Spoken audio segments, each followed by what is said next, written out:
Constitution series का आज 11वां दिन है। तो आज मैंने पढ़ा था आर्टिकल 29 से 31 और 7 क्लॉजेस 31A से लेके 31D तक। तो आप लोगों के साथ डिस्कस कर रही हूँ। डे 11 कल्चर क्या पढ़ा था 29 से 31 तक। कल्चरल एंड एजुकेशनल राइट जो कि फॉल करते हैं 29 से लेके 31 तक। तो आर्टिकल 29 क्या बात करता है? Protection of interest of minorities के जो भी इंटरेस्ट है उसको प्रोटेक्ट करता है ये। तो इसके अंदर जो दे रखा है क्लोज वन बात करता है कि एनी सेक्शन ऑफ सिटीज़न, मतलब कोई भी सेक्शन होगा, कोई भी वर्ग होगा, उसको कंजर्व करेंगे द सेम। जो कैसे करेंगे? ओनली सिटीजन्स, ठीक है, ओनली सिटीजन्स पे अप्लाई होगा एक तो ये। नेक्स्ट होगा माइनॉरिटी एंड मेजोरिटी, दोनों पे भी अप्लाई हो सकता है। माइनॉरिटी भी हो सकती है सेक्शंस की और मेजोरिटी भी हो सकती है, दोनों पे अप्लाई हो सकता है। और कंजर्व क्या करेंगे? उनकी लैंग्वेज, अलग अलग लोगों के अलग अलग जगह की लैंग्वेज अलग अलग होती है। स्क्रिप्ट हो गई, कल्चर हो गया, ये सबको हमने क्या करना है? इसमें कंजर्व करना है। आर्टिकल 29 का क्लोज 2 बात करता है no citizen shall be denied admission into any educational institution.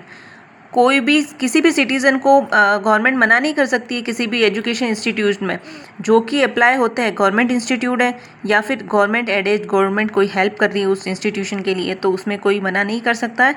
कौन कौन से ग्राउंड पे? रिलीजन, रेस, कास्ट, लैंग्वेज और एनी ऑफ देम, इनके बेस पे उसको एडमिशन के लिए मना नहीं किया जा सकता है।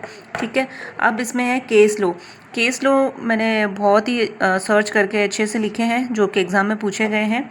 तो पहला है स्टेट ऑफ मद्रास वर्सेस चंपाकम दोराई-राजन, 1951 का केस है ये। इसके अंदर ये बात की गई है कि इसका पहले तो जो फैक्ट है, इसका फैक्ट क्या था?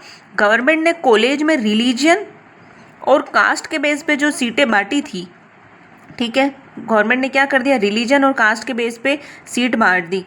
फिर इसमें क्या हेल्ड किया सुप्रीम कोर्ट ने कि supreme court held that article 29 close 2 का वायलेशन हुआ है, क्योंकि क्लोज 2 में हमने क्या पढ़ा था कि इन सब ग्राउंड के बेस पे किसी भी इंस्टीट्यूशन में पार्शलिटी नहीं की जाएगी, क्योंकि धर्म, रिलीजन, कास्ट के बेस पे एडमिशन नहीं रोका जा सकता। ठीक है, और फिर इसमें अमेंडमेंट कर दिया गया कि अब इसी के बाद अमेंडमेंट हुआ कि किसी भी इस पांचों ग्राउंड में जो ऊपर नज़र आ रहे हैं उनके बेस पे कभी भी इंस्टीट्यूशंस में, गवर्नमेंट इंस्टीट्यूशन होगा, एजुकेशन इंस्टीट्यूट होगा, वहाँ पे कोई भेदभाव नहीं किया जाएगा एडमिशन के बेस पे। ठीक है, अगला केस है Saint Stephen's college versus university of Delhi. इसके अंदर बात करी है कि माइनॉरिटी एजुकेशन इंस्टीट्यूशन अपने समुदाय के छात्रों को कुछ प्राथमिकता दे सकता है। अपने जो उन्हीं के हैं, जैसे कोई क्रिश्चियन हो गया तो वो अपने ही समुदाय के छात्रों को तो दे सकता है, लेकिन बाकी सीटों पर उनको निष्पक्ष एडमिशन प्रोसेस करना होगा, बाकी पे वो ऐसे नहीं कर सकता है। ठीक है, अब बात करते हैं आर्टिकल 30 की। आर्टिकल 30 बात करता है right of minorities to establish and administer educational institute. Right of minorities के लिए टू इस्टेब्लिश एंड एडमिनिस्टर करना एजुकेशनल इंस्टीट्यूशंस को। ठीक है, तो इसके 3 क्लॉज हैं, क्लॉज 1, 1A एंड 2। 1 में बात करिए ऑल माइनॉरिटीज़ में क्या आ गए? Establish and administer education institute, their choice, कोई भी कर सकता है। जो भी माइनॉरिटीज़ में आते हैं वो कोई भी इंस्टीट्यूशंस कर सकते हैं इस्टेब्लिश। ठीक है, 1A में बात करी, ये 44th अमेंडमेंट में अमेंड हुआ है इसका। 44th अमेंडमेंट 1978 में अमेंडमेंट हुआ है कि गवर्नमेंट अगर कंपलसरी एक्विजिशन करती है तो कंपनसेशन देना होगा, डेफिनेटली गवर्नमेंट को देना होगा कंपनसेशन। ठीक है, 2 बात करता है state shall not discriminate on the ground of minority for aid. अगर स्टेट हेल्प कर रहा है इंस्टीट्यूशंस के लिए तो स्टेट कभी भी डिस्क्रिमिनेट नहीं करेगा माइनॉरिटी के बेस पे। ठीक है, फिर बात करते हैं आर्टिकल 31 बात करता है कंपलसरी एक्विजिशन ऑफ प्रॉपर्टी का कंपलसरी एक्विजिशन, जो कि ये हो चुका है रिपील्ड हो गया 44th अमेंडमेंट 1978 में। ठीक है, इसमें तो ये बताया गया था कि राइट टू प्रॉपर्टी को फंडामेंटल राइट्स, यहाँ पे प्रॉपर्टी का राइट था, इसको फंडामेंटल राइट से हटा के अब क्या कर दिया? आर्टिकल 300A में इसको कर दिया गया, लीगल राइट बना दिया गया। ठीक है, तो इसकी जो मैंने एक ट्रिक बनाई है, आर्टिकल 31 गॉन, 300A ऑन, जिससे याद रहेगा कि आर्टिकल 31 कहाँ गया? 300A में गया। ठीक है, बात करते हैं 7 क्लोजेस की। 7 क्लोज है 31A से लेके 31D तक। ठीक है, इसको मैंने बहुत डीप में बताया 7 क्लोज को। 31A बात करता है saving of laws providing for acquisition of estates etcetera. Acquisition of estates के बारे में बात हो रही है। तो पहले तो इसका क्लोज वन किसकी बात करता है? A to E तक इसमें सब क्लोज दे रखे हैं। तो A to E तक जो भी लॉ बनाए गए हैं उनको इस बेस पे इनवैलिड नहीं किया जा सकता है कि वो आर्टिकल 14 या आर्टिकल 19 का वायलेशन करते हैं, इसलिए नहीं किया जाएगा। तो A to E को लर्न करने की भी मैंने एक अच्छी ट्रिक बताई है, लेकिन एक बार इन पर डिस्कस कर लेते हैं। A बात करता है acquisition of estate, close A है ना, क्लोज 1 का सब close A। Acquisition of estate में आता है गवर्नमेंट किसी एस्टेट को पब्लिक के बेनिफिट के लिए अपने अधिकार में ले सकती है, डेफिनेटली ले सकती है। कई बार जैसे हमारे जो आसपास की ज़मीन वगैरह है, रोड बना दी गई है और उसके लिए कंपेंसेशन दे दिया जाता है, आप लोगों को पता हो तो।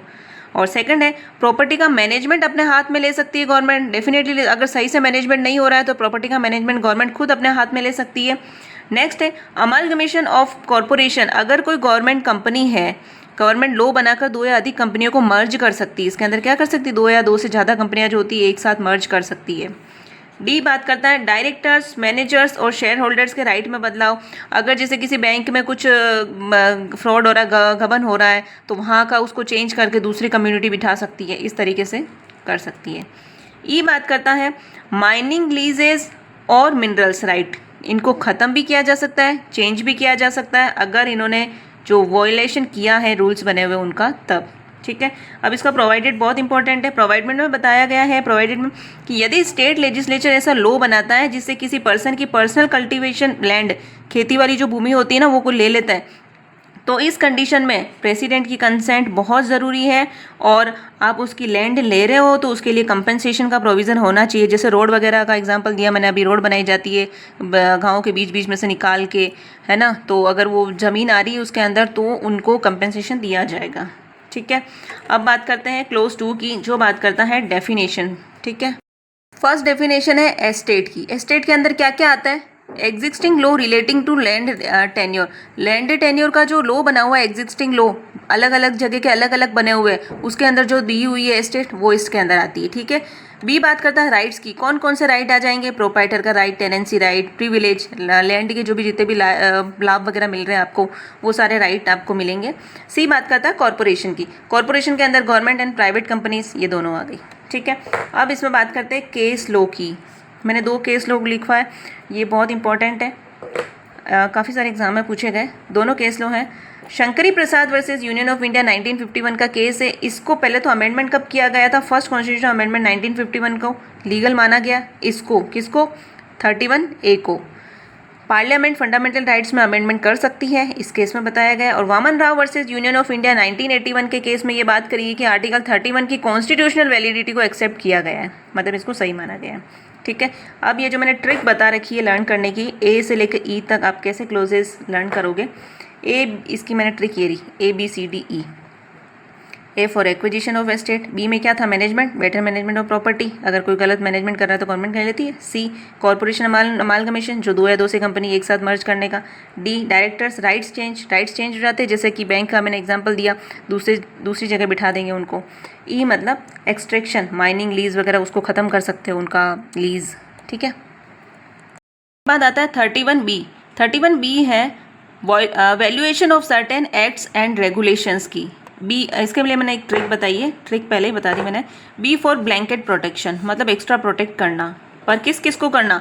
जो 9th शेड्यूल में दे रखे हैं जितने भी लॉज स्पेशल प्रोटेक्शन देता है उनको, 9th शेड्यूल में जो दे रखे हैं ना लॉ, उनको स्पेशल प्रोटेक्शन देता है। अब क्या है कि 9th शेड्यूल में कौन से लॉ होते हैं जिन्हें पार्लियामेंट क्या करती है? स्पेशल प्रोटेक्शन देना चाहती है, वो 9th शेड्यूल में इंक्लूड किए गए। ठीक है। तो शुरुआत में तो ये कितने थे? 13 थे, अब इसमें 280 से भी ज़्यादा हो गए, मतलब बढ़ते रहते हैं, है ना। अब बात करते हैं उसके बाद में, अगर 9th शेड्यूल में रखा गया लॉ कॉन्स्टिट्यूशन के बेसिक स्ट्रक्चर को नुकसान पहुंचा रहा है तो उसका जुडिशियल रिव्यू भी हो सकता है, अगर वो नुकसान पहुंचा रहा है तो। ठीक है। स्पेशल प्रोटेक्शन तो मिल ही रही है, लेकिन उसको अगर वो नुकसान पहुंचा रहा है बेसिक स्ट्रक्चर को, तो जुडिशियल रिव्यू हो सकता है। अब इसके अंदर केस लो, एक ही केस लो लिखवाया जो कि मोस्ट इम्पोर्टेंट केस लो है, ये वाला है IR Coelho versus state of Tamil Nadu का केस है। इसमें सुप्रीम कोर्ट ने हेल्ड किया कि 9th शेड्यूल में डाल देने मात्र से लो पूरी तरह प्रोटेक्ट नहीं हो जाता, अगर वह कॉन्स्टिट्यूशन के बेसिक स्ट्रक्चर का वायलेशन करता है तो उसे कोर्ट रद्द कर सकती है, जो कि हमने अभी ये पढ़ा। रद्द कर सकती है, जुडिशियल रिव्यू किया, उसके बाद अगर कुछ मिस्टेक पाई गई तो डेफिनेटली कोर्ट उसको रद्द कर सकती है। उसके बाद 31A और 31B में मैंने थोड़ा डिफरेंस किया कि इसमें क्या क्या डिफरेंस है। तो क्या है, ये 31A जो है लॉ को प्रोटेक्शन देता है, कुछ प्रकार के लॉज ही है उसमें, ठीक है। लेकिन 31B 9th शेड्यूल में रखे गए होते हैं, उन्हीं को स्पेसिफिक प्रोटेक्शन देता है। 31A बात करता है लैंड रिफॉर्म भी, लैंड रिफॉर्म टाइप के जितने भी सब्जेक्ट है उन पर लागू होता है। लेकिन 31B ओनली 9th शेड्यूल के लॉ पर लागू होता है। फिर शेड्यूल की इसमें आवश्यकता नहीं है 31A में, लेकिन 31B में 9th शेड्यूल शामिल होना ज़रूरी है, अदरवाइज 31B का प्रोटेक्शन नहीं दिया जाएगा। फिर आता है आर्टिकल 31C। 31C में है saving of laws giving effect to certain directive principle. Directive principle को वो कर रहा है सेविंग ऑफ लॉज, ठीक है। तो इसमें मैंने एक ट्रिक बता दी, जो स्टार्टिंग में बता दी कि इसकी ट्रिक क्या है। ट्रिक में क्या है, ये 31C जो है ना, वो आर्टिकल 39B और 39C को प्रोटेक्ट करता है अगर आपने आर्टिकल 14 और 19 का वायलेशन किया है तो। और इसका जो अमेंडमेंट हुआ वो हुआ था 25th कॉन्स्टिट्यूशनल अमेंडमेंट 1971 में इसका अमेंडमेंट किया गया, ठीक है। और यह आर्टिकल ओनली किस पे अप्लाई होता है, जो मैंने स्टार्टिंग में बता दिया, 39B और 39C को लागू करने वाले लॉ को प्रोटेक्शन देता है। ये इसको लागू करने वाले लॉ को प्रोटेक्शन तो देता ही है, लेकिन आर्टिकल 14 और 19 के अगेंस्ट भी प्रोटेक्शन मिलती है इसमें, ठीक है। उसके बाद बात करते हैं 31D की। 31D जो कि रिपीट हो चुका है, saving of laws in respect और एंटी नेशनल एक्टिविटीज़ है। 42nd अमेंडमेंट 1976 में तो इसको जोड़ा, लेकिन 43 अमेंडमेंट 77 में इसको हटा दिया गया, ठीक है।